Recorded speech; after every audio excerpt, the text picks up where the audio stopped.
You know, I had the opportunity to sit down with Tavis Smiley, and I asked him a very similar question, and he gave me a very similar answer as you just gave.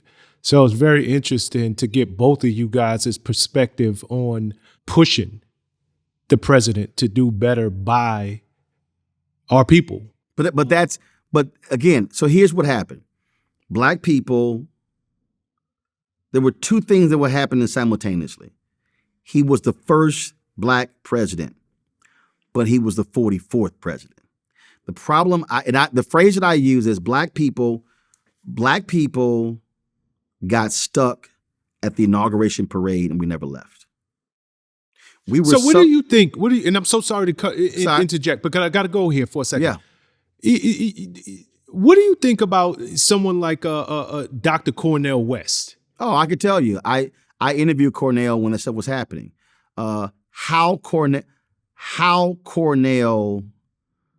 criticized President Obama is why it was so screwed up.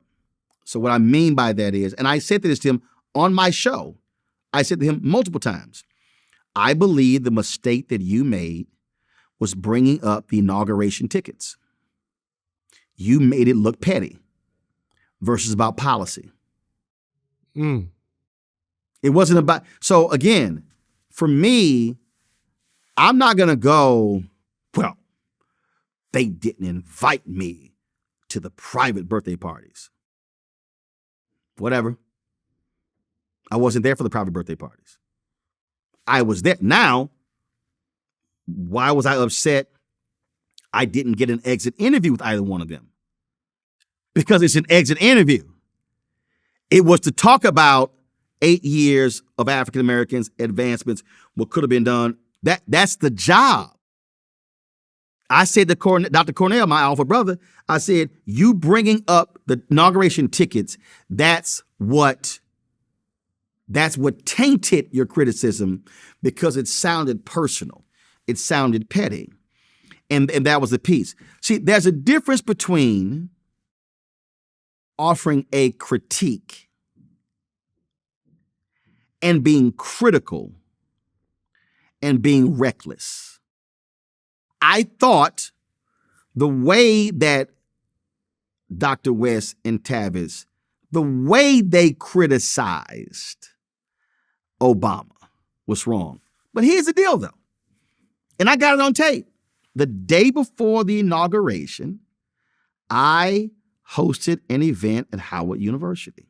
CNN wanted me to be live from the mall in Washington, but Spike Lee's ad agency had hired me to moderate a panel at Howard University. And on the panel was Reverend Jesse Jackson Sr., Reverend Al Sharpton, Donna Brazile. There were several others, and Dr. West. And on the panel, and I have the video, Dr. Cornel West said, there's a difference between a thermometer and a thermostat. And he said, a thermostat tells you what the temperature is. A thermometer does that. He said, but a thermostat, we can adjust it. He said, we're going to love that brother. We're going to support that brother, but we're going to put some heat on that brother. That's what West said the day before he was inaugurated. So that was the only issue I had. Offering a critique on policy, absolutely appropriate. Absolutely what should have been done. But when you invoke the inauguration tickets, that's when it became personal. And you can't let personal get in way of the critique, because that's how people dismissed it. And so tone also plays a role in how you actually do it.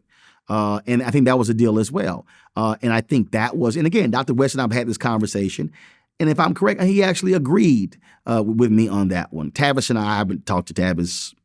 Last time I talked to Tavis was when his April 4th book came out on MLK. But I thought that was their mistake. You had to have been sensitive to your Black audience at that time. Tone plays a huge role. If you go back and look at the critiques that I offered on President Obama. It was right tone and temperature for the audience, because the audience, and look, black leadership was hamstrung in those 8 years, and Obama knew it. Obama knew they couldn't, I never forget, Obama knew they couldn't criticize him because he knew they had no troops behind him. He gave an interview with April Ryan. Danny Glover had criticized him, and I remember he told April, oh, I could line up a whole slew of black celebrities on my side. He knew that.